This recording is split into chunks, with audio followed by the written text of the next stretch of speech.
ನರಸಿಂಹ ಸಂಬಂಧದಲ್ಲಾಗುವಂಥ ಮದುವೆ, ಹುಡುಗ ಹುಡುಗಿ ಪರಸ್ಪರ ಒಪ್ಕೊಂಡಿದ್ದಾರೆ. ಸಂಬಂಧದಲ್ಲಿ ಮಾಡ್ತಾ ಇರೋ ಮದುವೆ ಅಂತ ನಾನೇನು ಕಮ್ಮಿ ಮಾಡಲ್ಲ ಭಾವ. ನೀನು ಹೂ ಅಂದ್ರೆ ಸಾಕು, ಧಾರಾಳವಾಗಿ ಒಡವೆ ವಸ್ತು ಹಾಕಿ ಈ ಮದುವೆನ ಘನವಾಗಿ ಮುಗಿಸ್ತೀನಿ. ನನಗಿರೋನು ಒಬ್ಬನೇ ಮಗ. ಎಸ್ಟೇಟ್, ಕಾರು, ಬಂಗಲಿ, ಮಾವಿನ ತೋಟ, ತೆಂಗಿನ ತೋಟ, ಬೇಕಾದಷ್ಟು ಒಡವೆ ವಸ್ತು ಎಲ್ಲ ಇದೆ. ಎಲ್ಲದಕ್ಕೂ ನಿನ್ನ ಮಗಳೇ ಯಜಮಾನಿ ಆಗ್ತಾಳೆ. ಮೇಲಾಗಿ ನನ್ನ ಮಗ ಹೆಚ್ಚು ಓದಿದ್ದಾನೆ. ಅತ್ಯ ಭಾವ, ನನಗೆ ಶಕ್ತಿ ಇದ್ದಷ್ಟು ಒಡವೆ ವಸ್ತು ಹಾಕಿ ಮದುವೆನ ಘನವಾಗಿ ಮುಗಿಸ್ತೀನಿ ಅಂತ ನಾನು ಅಂದಿದ್ದು. ನಿನ್ನ ಶಕ್ತಿ ಇದ್ದಷ್ಟು ಒಡವೆ ವಸ್ತ್ರ ಹಾಕಿ ಮದುವೆ ಮುಗಿಸೋ ಹಾಗಿದ್ರೆ ನಿನ್ ಶಕ್ತಿ ತಕ್ಕಂತ ಸಂಬಂಧ ನೋಡಿಕೋ. ಏನ್ ಭಾವ ನೀನ್ ಹೇಳ್ತಿರೋದು? ಹೌದು, ಮುಖ್ಯವಾಗಿ ನೀನು ಮುಚ್ಚಿಟ್ಟಿರೋ ಚಿನ್ನ ಬೇಕು. ಮುಚ್ಚಿಟ್ರೋ ಚಿನ್ನ? ಅಪ್ಪ, ನೀ ಮಾತಿ ಬರ್ಬೇಡ. ಅಣ್ಣ, ನಿನ್ನ ಕೈ ಮುಗಿತೀನಿ. ಪಟೇಲ್ರ ಮುಂದೆ ನಮ್ಮ ಮಾನ ತೆಗಿಬೇಡ. ಭಾವ, ಮನುಷ್ಯನಿಗೆ ಆಸೆ ಇರಬೇಕು ನಿಜ, ಆದ್ರೆ ದುರಾಸೆ ಇರಬಾರ್ದು. ಹೌದು, ನನಗೆ ದುರಾಸೆನೆ. ನಾನು ಆಡೋದು ಯಾವಾಗ್ಲೂ ಒಂದೇ ಮಾತು, ನೀ ಮುಚ್ಚಿಟ್ಟಿರೋ ಚಿನ್ನ ಕೊಟ್ರೇನೆ ಈ ಮದುವೆ. ಇಲ್ಲ ಕಣಯ್ಯ, ನಿನ್ನಂಥ ದುರಾಸೆ ಒಂದ್ ಮನೆ ಕಳ್ಸೋಕ್ಕಿಂತ ಮಗಳನ್ನ ಹಾಳು ಬಾವಿ ಕಳ್ಳೋದ್ಲೇಸು. ಮಾವ, ಮಾವ, ಆ ಚಿನ್ನ ಎಲ್ಲಿದೆ ಅಂತ ಹೇಳಿ, ನಾನ್ ತಂದು ಕೊಡ್ತೀನಿ. ದಯವಿಟ್ಟು ನಮ್ಮಿಬ್ಬರನ್ನು ಬೇರೆ ಮಾಡಬೇಡಿ ಮಾವ. ನಿಮ್ ಕಾಲಿಗೆ ಬಿದ್ದು ಕೇಳ್ಕೊತೀನಿ. ನನ್ನ ಮಾತಿನ ಅರ್ಥ ಯಾರೋ ಮಾಡ್ಕೋತಾನೆ ಇಲ್ಲ. ನಾನೇನ್ ಮಾಡ್ಲಿ? ಗಾಯತ್ರಿ, ನಿಮ್ಮಪ್ಪ ಬಚ್ಚಿಟ್ಟಿರೋ ಬಂಗಾರ ನೀನೇ ಕಣಮ್ಮ. ನಿನ್ನನ್ನೇ ಕಣಮ್ಮ ನಾನು ಕೇಳ್ತಾ ಇರೋದು.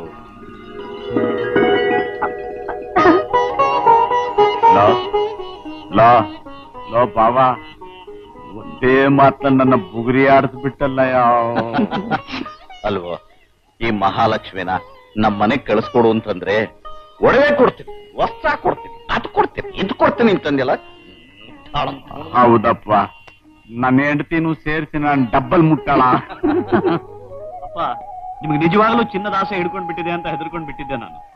ಅಪ್ಪ ಕೃಷ್ಣ, ತೋಟದಲ್ಲಿ ನಿನ್ನ ಕೃಷ್ಣಲೀಲೆ ನೋಡಿದ ಮೇಲೂ ನಾ ಮದುವೆ ಮಾಡಲ್ಲ ಅಂತ ಹಠ ಹಿಡಿದ್ರೆ ನನಗೇ ಕೈ ಕೊಟ್ಟ ನೀವಿಬ್ರು ರಿಜಿಸ್ಟರ್ ಮದುವೆ ಮಾಡ್ಕೊತಿದ್ರು ನನಗೆ ಗೊತ್ತಿಲ್ವೇನೋ? ಬಾವ, ಇದು ನಗುವಂತ ವಿಷಯವೇ.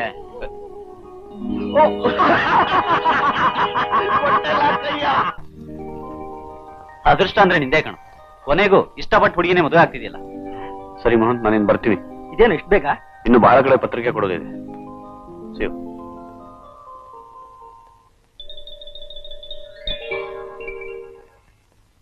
ಮರಿದೇವಾ? Okay, save.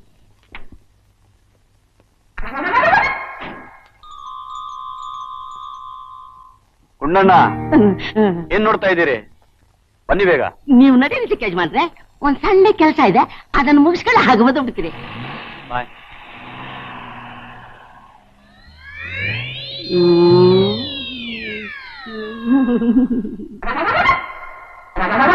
ಚದುವೆಯ ನೋಟ ಚೆನ್ನ, ಒಲವಿನ ಮಾತೆ ನಿನ್ನ, ಮನೆಗೆ ಹೋಗಲಿನ ತನ ತಾನ ನನ್ನ, ನಿನ್ನ ರೂಪು ಚೆನ್ನ ಚೆನ್ನ.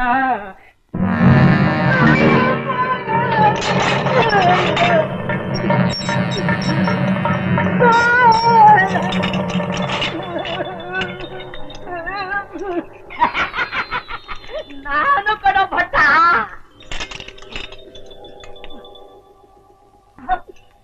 ನೀವೇನ್ರಿ? ಅಯ್ಯೋ, ದಾಂಡಿಗೆ ಮುಂದೆ ಇದೆ ದಿಷ್ಟಿ ಕುಂಬಳಕಾಯಿ ನೋಡಿ ಯಾರಾದ್ರೂ ಹೆದರ್ಕೊಳ್ತಾರೇನೋ. ಇದನ್ ಯಾಕೆ ತಂದ್ರಿ? ತಗೊಂಡೋಗ್ರಿ, ಆ ಮನೆ ಮುಂದೆ ಕಟ್ಟಿ ಹೋಗ್ರಿ. ಮನೆ ಮುಂದೆ ಕಟ್ಟಿದ್ದನ್ನೇ ಕತ್ತರಿಸ್ಕೊಂಡು ಬಂದೆ. ಯಾಕೆ? ಚೆನ್ನಾಗಿ ತೊಳೆದು ಕೊಚ್ಚಿ ಹುಳಿ ಮಾಡ್ಕೊಂಡು ತಿನ್ನೋಕೆ. ಈ ದಿಷ್ಟಿ ಕುಂಬಳಕಾಯಿ ತಿಂದ್ರೆ ಹೊಟ್ಟೆ ತಿರ್ಗೋಗತ್ತೀರಿ. ಭಟ್ಟ, ತಿನ್ನೋ ಪದಾರ್ಥನ ಯಾವೊಂದ್ ದಂಡ ಮಾಡ್ತಾನೋ ಅವನು ದೇಶ ದ್ರೋಹಿ ಕಣವು. ತಿನ್ನಬಾರ್ದೇ ತಿಂದ್ರೆ ಪಿಶಾಚಿ ಆಗ್ತಾನಂತೆ. ಈಗಿರೋ ಹೊಟ್ಟೆ ಹಸುವಿಗೆ ಆ ಪಿಶಾಚಿನೇ ಕೋಸಂಬರಿ ಮಾಡ್ಕೊಡುವ ಹಾಗೆ ತಿಂದಾಕ್ಬಿಡ್ತೀವಿ. ಓಹ್, ನೀವು ನೋಡೋ ನೋಟ ನೋಡ್ತಂದ್ರೆ ನನ್ನನ್ನೇ ತಿಂದು ಹಾಕ್ಬಿಡ್ತೀರಿ ಅಂತ ಕಾಣುತ್ತೆ.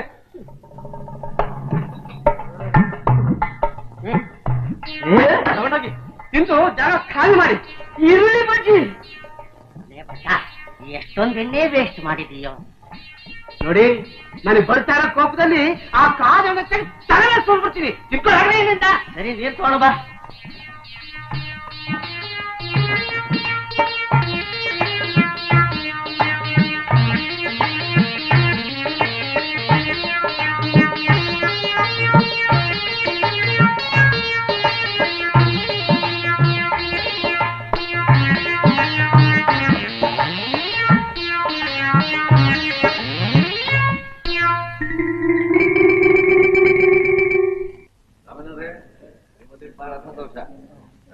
ಕೃಷ್ಣಂಗಳೇ ರೆಡಿನಾ? ಎಲ್ಲ ಹೊರಡೋಣ. ಗುಂಡಣ್ಣ ಗುಂಡಣ್ಣ ಎಲ್ರು ಗುಂಡಣ್ಣ? ಅವರು ಒಂದ್ ಟ್ರಿಪ್ ಸಾಮಾನೆಲ್ಲ ಸಾಗಿಸ್ತಾ ಇದ್ದಾರೆ. ಬೇಬೆ ಸಾಕ್ಷಿ ಹೊತ್ತಾಯ್ತು.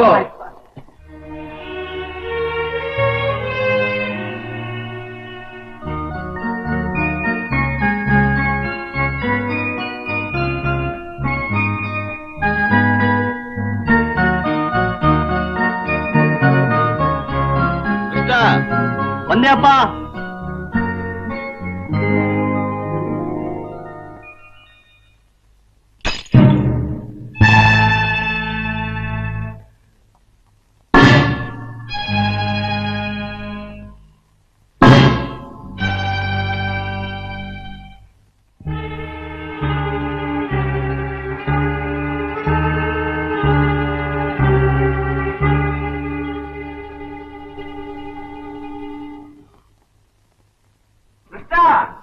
ಬಂದ್ಬಿಟ್ಟೆ.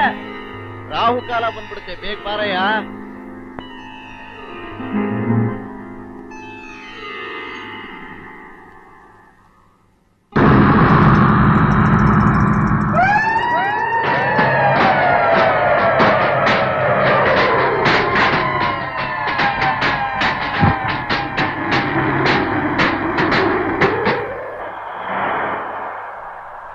ನಮಸ್ಕಾರ. ಹೋಯ್ತು ಬನ್ನಿ ದೇವರೊಳೆ ಮಾಡ್ಲಿ.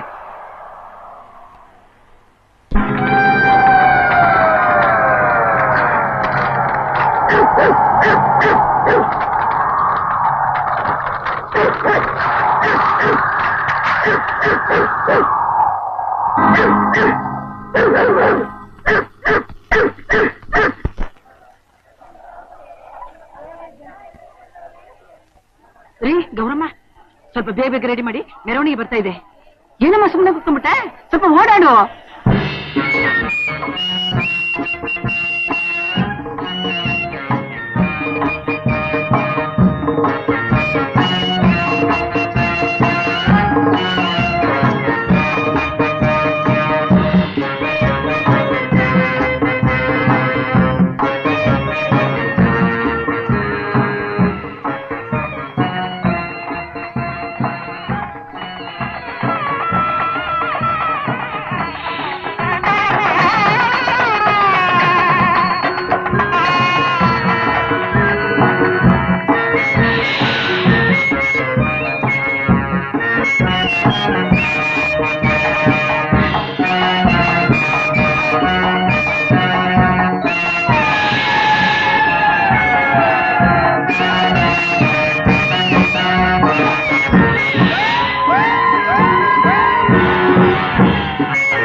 ಇಲ್ಲಪ್ಪ, ಏನೂ ಆಗ್ಲಿಲ್ಲ. ಎಂಥ ಅಪಶಕುನವಾಗೋಯ್ತು. ಏನೋ ವಾದ್ಯಗಳ ಶಬ್ದಕ್ಕೆ ಬೆದರಿಯ ಎಮ್ಮೆ ನುಗ್ಬಿಡ್ತು ಅಷ್ಟೇ. ಅದಕ್ಕೆಲ್ಲ ಅಪಶಕುನ ಅಂತಿರಲ್ಲ. ನೋಡಿ ಬನ್ನಿ.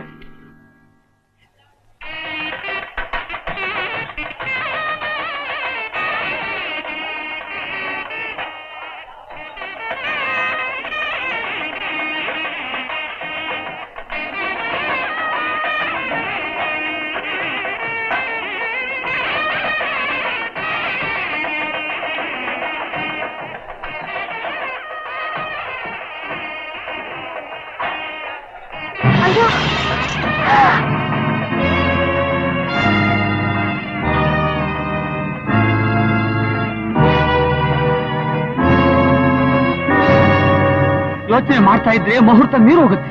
ತಾಳಿಪಡಿ ಶಾಸ್ತ್ರಿಗಳೇ,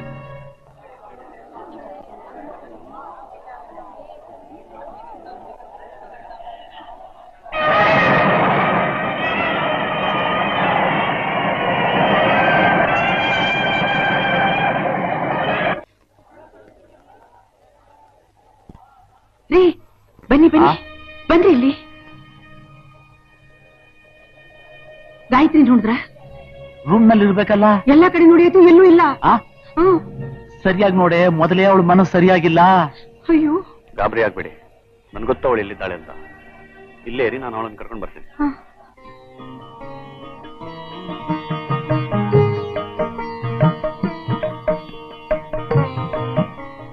ರಾಘವೇಂದ್ರ, ಆಗ್ತಿರೋ ಅಪಶಕನೆಲ್ಲ ನೋಡಿದ್ರೆ ನನಗೆ ಯಾಕೋ ಹೆದರಿಕೆ ಆಗ್ತಾ ಇದೆ. ತಪ್ಪೇನಾದ್ರೂ ನಡೆದಿದ್ರೆ ನನಗೆ ಶಿಕ್ಷೆ ಕೊಡು. ನನ್ ಕೃಷ್ಣನ್ ಮಾತ್ರ ಏನು ಮಾಡ್ಬೇಡ. ಗೊತ್ತು ನೀನ್ ಇಲ್ಲೇ ಇರ್ತೀನಿ. ಅಯ್ಯೋ ಮಂಕೆ, ಏನಾಯ್ತು? ಕೃಷ್ಣ ತಾಳಿ ಕಟ್ಟುವಾಗ ಎಂತ ಅಪಶಕನ ಆಗೋಯ್ತಲ್ಲ. ಅಯ್ಯೋ ಗಾಯತ್ರಿ, ಬೆಕ್ಕು ಅಡ್ಡ ಬಂತು, ಎಮ್ಮೆ ಓಡ್ ಬಂತು, ಹಲ್ಲಿ ಲೊಚ್ಚಿಬಿಡ್ತು ಅಂತ ಶಕುನ ನೋಡ್ತಾ ಕೂತ್ಕೊಳ್ಳೋ ಕಾಲ ಹೋಯ್ತು. ಈಗ ಪ್ರಪಂಚ ಎಷ್ಟೋ ಬದಲಾಗಿದೆ. ಪ್ರಪಂಚ ಬದಲಾಯಿಸಿದೆ ಅನ್ ಮಾತ್ರಕ್ಕೆ ಹುಟ್ಟು, ಹಸಿವು, ಸಾವು, ನಿದ್ದೆ ಎಲ್ಲ ಬದಲಾಯಿಸೋಯ್ತೇನೋ? ಇದ್ದಾಗೆ ತಾನೇ ಇದೆ. ಇದ್ದಾಗೆ ಇದೆ. ಅದಕ್ಕೆ ಈಗಲೂ ಜನ ಕಲ್ಲಿಗೆ, ಮಣ್ಣಿಗೆ, ಮರಕ್ಕೆ ಕೈ ಮುಗಿತಾ. ಬಿಟ್ಟು ಅನಿ, ದೇವ್ರನ್ನ ಕಲ್ಲು ಅಂದ್ರೆ ಒಳ್ಳೇದಾಗಲ್ಲ. ಅಲ್ಲ ಗಾಯತ್ರಿ, ಒಳ್ಳೇದು ಮಾಡೋದು ಕೆಟ್ಟದ್ ಮಾಡೋದು ದೇವರಲ್ಲ. ನಾವು ಒಳ್ಳೆಯವರಾದ್ರೆ ನಮಗೆ ಒಳ್ಳೇದೇ ಆಗುತ್ತೆ. ಇದರಲ್ಲಿ ದೇವ್ರ ಕೈವಾಡ ಏನು ಇಲ್ಲ ಅಂತೀರಾ? ದೇವರೇ ಇಲ್ಲ ಅಂದ್ಮೇಲೆ ಕೈವಾಡ ಎಲ್ಲಿರುತ್ತೆ? ದೇವರು ದಿಂಡ್ರು ಎಲ್ಲ ಮನುಷ್ಯನ ಕಲ್ಪನೆ ಅಷ್ಟೇ. ನಿಮಗೀಗ ಏನಾಗಿದೆ? ಯಾಕೀಗ ಹುಚ್ಚುಚ್ಚಾಗಿ ಮಾತಾಡ್ತಿದ್ದೀರಾ? ಯಾವಾಗ್ಲೂ ನಾನು ಮಾತಾಡೋದೇ ಹೀಗೆ. ನನಗೆ ಕಣ್ಣಿಗೆ ಕಾಣೋದ್ರಲ್ಲಿ ನಂಬಿಕೆ ಹೊರತು ಕಾಣದೇ ಇರೋ ವಸ್ತುನಲ್ಲ. ಈಗ ನಾನ್ ನಿಜ, ನೀನ್ ನಿಜ, ನಾವಿಬ್ರು ಹರಟೆ ಹೊಡೆಯೋದು ನಿಜ, ಈ ಗುಡಿ ನಿಜ. ಈ ಗುಡಿ ನಿಜ ಅಂದ್ರೆ ಇಲ್ಲಿರೋ ದೇವ್ರ ನಿಜ ಅಲ್ವಾ? ಅದು ಮಾತ್ರ ಬರೀ ಭ್ರಮೆ ಅಷ್ಟೇ. ಅದು ಹೇಗೆ ಭ್ರಮೆ ಆಗುತ್ತೆ? ನೋಡು ಗಾಯತ್ರಿ, ನನ್ನ ನಂಬಿಕೆಯನ್ನು ಬದಲಾಯಿಸೋಕೆ ಹೇಗೆ ಸಾಧ್ಯವಿಲ್ವೋ ಹಾಗೆ ನಿನ್ನ ಭಾವನೆ ತಪ್ಪು ಅಂತ ತಿದ್ದೋಕ್ಕೂ ಸಾಧ್ಯವಿಲ್ಲ. ನೀನು ದೇವಸ್ಥಾನಕ್ಕೆ ಹೋಗು, ನಿತ್ಯ 10 ಸಲ ಕೈ ಮುಗಿ, ನಂದೇನು ಆಕ್ಷೇಪಣೆ ಇಲ್ಲ. ಈಗ ಮನೇಲಿ ಅತ್ತೆ ಕಾಯ್ತಿದ್ದಾರೆ, ನಡೆ ಹೋಗೋಣ.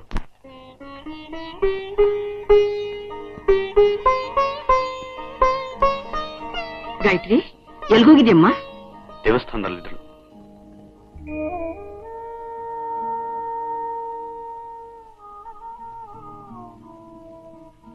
ಅಣ್ಣ, ಏನಮ್ಮ?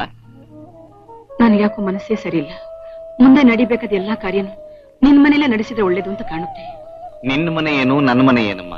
ನೀ ಎಲ್ಲಿ ಮಾಡಿದ್ರು ನನಗೆ ಸಂತೋಷವೇ. ಸರಿ ಅಣ್ಣ.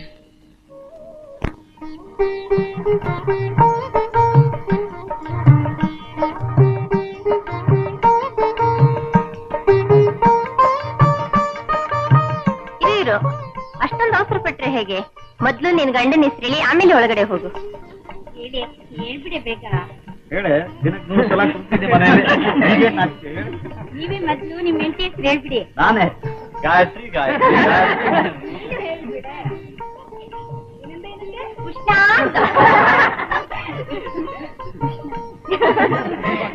ಸುಮ್ಮನೆ ಗಾಯತ್ರಿ, ಸೇರ್ನ ಬಲಗಾಲಲ್ಲಿ ಇವತ್ತು ಒಳಗೆ ಬರಮ್ಮ.